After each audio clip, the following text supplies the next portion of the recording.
UP board class 12th के मेरे प्यारे बच्चों, मैं समझता हूँ आप सब स्वस्थ होंगे और अपनी जो पढ़ाई है वो बहुत अच्छे से कर रहे होंगे, क्योंकि आगे बोर्ड एग्जाम होने हैं। तो आप उसी के आधार पे अपनी पढ़ाई को बहुत मन से कर रहे होंगे। और आज मैं बात करूंगा, चैप्टर है विलयन। इसी में सबसे ज्यादा जो पूछा जाता है वो एक पार्ट है जिसको बोलते हैं मोल प्रभाज। क्या बोलते हैं? मोल प्रभाज। ये मोल प्रभाज है वो राउल्ट के नियम में भी अप्लाई होता है, ये ध्यान रखना है। ठीक है, राउल्ट का नियम है, इसी के आधार पे काम करेगा। तो इसलिए फिर हम पहले सबसे ज्यादा मोल प्रभाज के बारे में बात करेंगे, ये है क्या। कभी कभी मोल प्रभाज ना बोलकर वो दूसरी भाषा में इसको मोल अंश भी बोल सकता है। दोनों बातें एक ही है। ठीक है, अब हम बात करेंगे ये है क्या। सुन लीजिए, कोई विलयन है, मैं मान लेता हूं ये विलयन है। इस विलयन के अंदर दो घटक हैं। कितने? दो घटक हैं। दो घटक हैं, जैसे हम मान सकते हैं पानी है, पानी के साथ साथ मैं मान सकता हूं चीनी है। कोई बात नहीं है।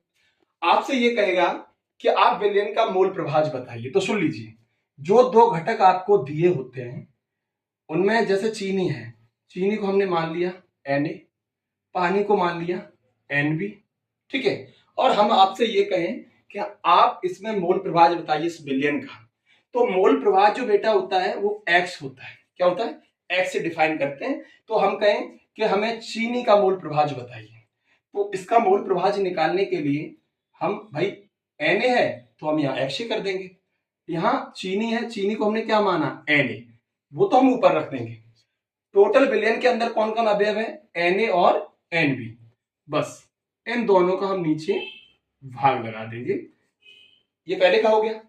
दूसरे का अगर हम निकालना चाहें तो ये क्या हो गया? XB। तो अब यहां B है तो हम NB को ऊपर रख देंगे। विलयन के अंदर कितने हैं टोटल? Na और Nb। बस इसको कर देंगे, ये ध्यान रखना है। यही इसी के बारे में हमको बात करनी है। ठीक है, तो अब हम सबसे पहले इसकी डेफिनेशन के बारे में बात कर रहे हैं, फिर हम दूसरी भाषा में भी समझा रहे हैं। ठीक है ना, चलिए दूसरी भाषा में समझा रहे हैं। वो क्या है? हम ये कहेंगे किसी भी विलयन में, किसी भी विलयन में उपस्थित अवयवों के घटक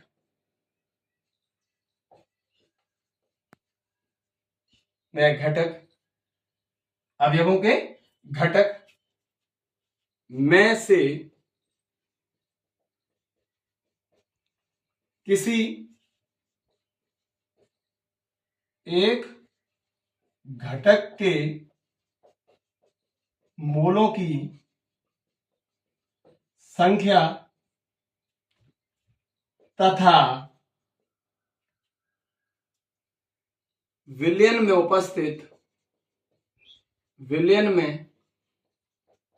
उपस्थित दोनों घटकों के मोलों की संख्या का अनुपात मोल प्रभाज कहलाता है। ठीक है, अब मैंने क्या डेफिनेशन क्या दी, मैंने पहले सुनो। किसी भी विलयन में उपस्थित अवयवों के घटक में से, मतलब जो भी घटक हैं, दो घटक हैं, उनमें से किसी एक घटक के मोलों की संख्या तथा उस विलयन में जो दो घटक हैं उन दोनों के मोलों की संख्या का जो अनुपात है वो क्या कहलाता है? मोल प्रभाज कहलाता है। कैसे? अब एक बात सुन लेना है, जैसे ये कोई विलयन है, मैं बना दे रहा हूं। इस विलयन के अंदर दो चीजें हैं, पानी है और एक है चीनी। ये देखो मैं कर दे रहा हूं ऐसे करके, और चीनी को हम ऐसे पॉइंट द्वारा दर्शा दे रहे हैं। यहां चीनी को हम कर दे रहे हैं भाई, पहला एलिमेंट चीनी है तो n मतलब मोलों की संख्या a, दूसरा एलिमेंट क्या है? पानी है, वो हमने क्या कर दिया? Nb कर दिया। ठीक है, अब यहां एक चीज और लिख लेना है, मोल प्रभाज को x द्वारा प्रदर्शित करते हैं, x द्वारा प्रदर्शित करते हैं। अब हुआ क्या कि हमने ये कहा कि किसी भी विलयन में उपस्थित अवयवों के घटक में से किसी एक घटक के मोलों की संख्या तथा विलयन में उपस्थित दोनों घटकों के मोलों की संख्या का अनुपात क्या कहलाता है? मोल प्रभाज कहलाता है। अब बेटा सुन लेना है, अगर हम ए का मोल प्रभाज निकालना चाहें तो हम क्या कर देंगे? FC। विलयन के अंदर क्या मिलाया आपने? Na और Nb। तो हमने अगर x से निकालेंगे तो ऊपर हम किसको रखेंगे? Nb। टोटल विलयन के अंदर कौन कौन है? Na है और कौन कौन है? Nb। तो हम यहां दोनों को जोड़ देंगे, ये Na और ये क्या हो गया? Nb। ये मोल प्रभाज हो गया। अगर हम कहें कि बेटा हमें बी का भी बताइए तो हम यहाँ क्या करेंगे? XB। तो अब हम ऊपर किसको रखेंगे? बी वाले पार्ट को, एक को। और टोटल विलयन के अंदर कौन कौन है? Na और बेटा Nb। ये दूसरे का मोल प्रभाज हो गया। ठीक है, आप इसको नोट कर लो, फिर आगे इसमें जो रिलेशन है वो भी हम समझा रहे हैं, फिर नेक्स्ट उसको आप करा रहे हैं। ठीक है, आप इसको नोट कर लीजिए, स्क्रीनशॉट ले लीजिए।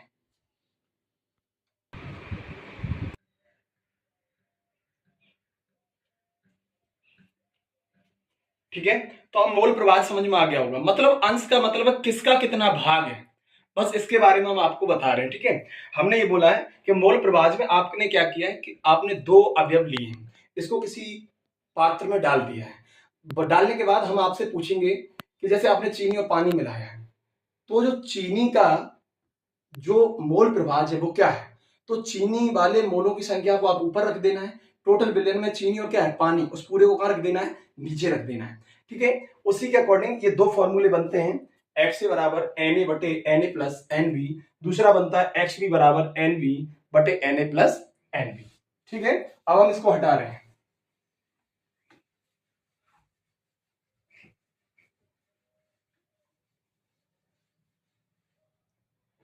एक नोट पॉइंट लिख लेना है, वो क्या नोट पॉइंट है वो देख लेना है। आप ये ध्यान रखना है हमेशा,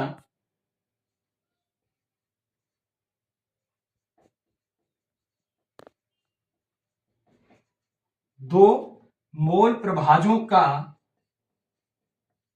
योग हमेशा एक के बराबर होता है, एक के बराबर होता है।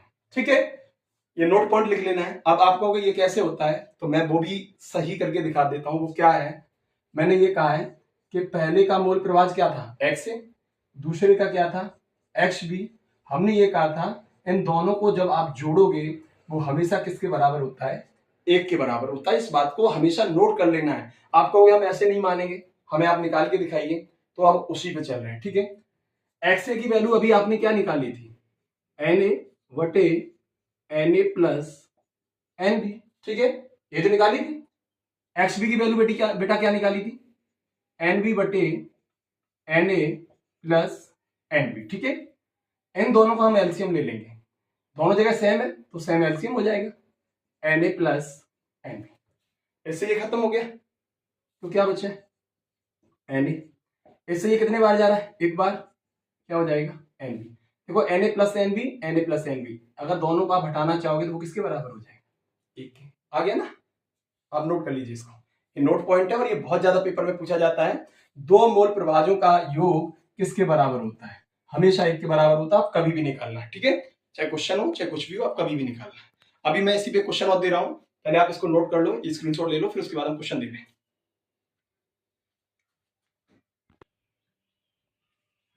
आप सबने इसको नोट कर लिया होगा। इसी से रिलेटेड मैं क्वेश्चन दे रहा हूं। वो क्वेश्चन क्या है सुन लेना सबके सब। लिखिए क्वेश्चन, लिखिए सबके सब, मैं बोल रहा हूं उसको। मैंने ये बोला है, क्वेश्चन यही है, एक विलयन जो जल व सल्फ्यूरिक अम्ल से बना है, सल्फ्यूरिक अम्ल से बना है, जिसमें जल का मोल प्रभाज, जिसे मैं कह दूं 0.85 है, तो सल्फ्यूरिक अम्ल का मोल प्रभाज बताओ, मोल प्रभाज बताओ। यही तो कहा उसने। उसने आपसे ये कहा कि एक विलयन बनाया है, जो विलयन किस किस से बना है, जल बना है और सल्फ्यूरिक अम्ल से बना है। उसने ये कहा कि उसके अंदर जल का जो मोल प्रभाज है वो 0.85 है। हमें किसका मोल प्रभाज चाहिए, सल्फ्यूरिक अम्ल का। तो अभी सुन लेना है, मैंने कहा था कि आप हमेशा इस बात को ध्यान रखना है कि नहीं भी दो अवयवों का जो मोल प्रभाज होता है वो हमेशा एक के बराबर होता है। ये कहा कि नहीं कहा है, तो सुन लेना है। अब हम ये कहें कि जल का मोल प्रभाज, तो यहां H2O कर दिया, ये जल का मोल प्रभाज, प्लस सल्फ्यूरिक अम्ल का मोल प्रभाज, वो ये हो जाएगा। दोनों किसके बराबर होंगे, हमेशा एक के बराबर। इसमें तुम्हें जल का मोल प्रभाज कितना दे दिया है क्वेश्चन ने, कहा है 0.85, 0.85 प्लस यहां क्या हो जाएगा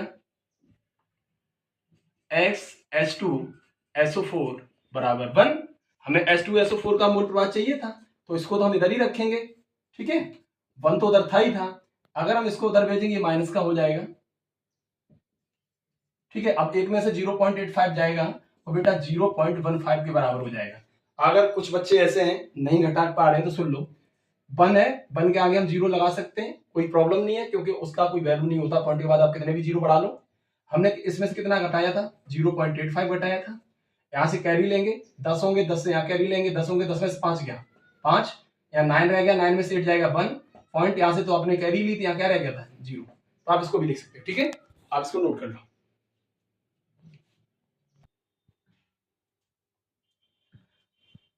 इसको सबने नोट कर लिया होगा ना, इसको सबने नोट कर लिया होगा।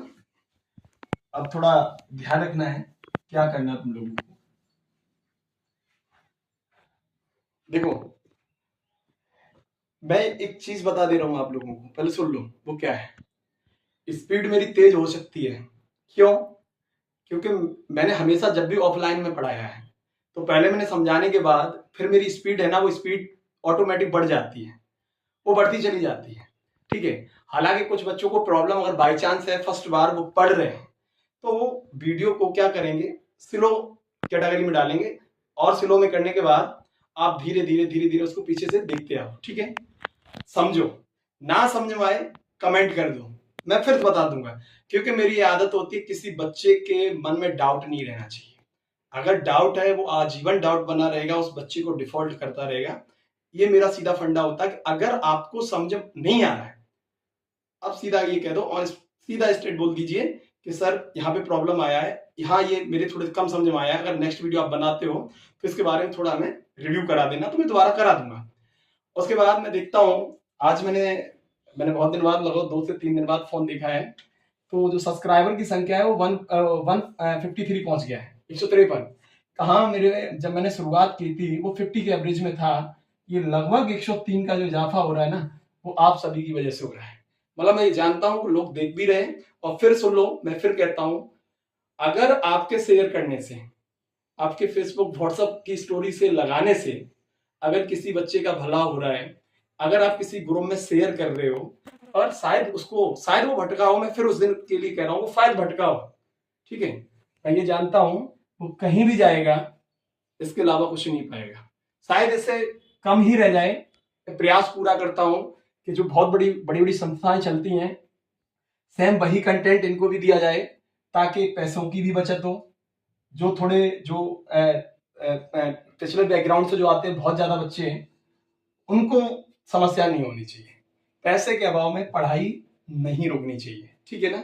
और मैं फिर कह देता हूं सबसे कि आप जब बोर्ड की तैयारी करो तो केवल पढ़ाई करो बस, और कामों को छोड़कर, ठीक है। और मैं बार बार एक ही प्रयास करता हूं कि आप किसी भीड़ को देखकर आप गुमराह मत होइए। आप जहां बैठे हो आप बैठ के भी इसको पढ़ सकते हो। वो भीड़ में पढ़ने वाला शायद इनके बारे में ना जानता हो, आपको इनके बारे में अच्छी नॉलेज है, ठीक है ना। तो फिर मेरी रिक्वेस्ट है सबसे, जैसे मेरा वीडियो जब भी अपलोड होता है, ताकि इसको शेयर जरूर कर देना है उन बच्चों के बीच में जो शायद मेरे से दूर हैं, वो भी मेरे साथ जुड़ जाएं, एक बार वो भी देखें, शायद उन्होंने पहले कहीं पढ़ा हो, शायद इस पढ़ने से उनके थोड़ा चेंज देखने को उनको मिले, तो वो कहीं ना कहीं दिखेगा। ठीक है ना? तो आप प्रयास सब करना है सबको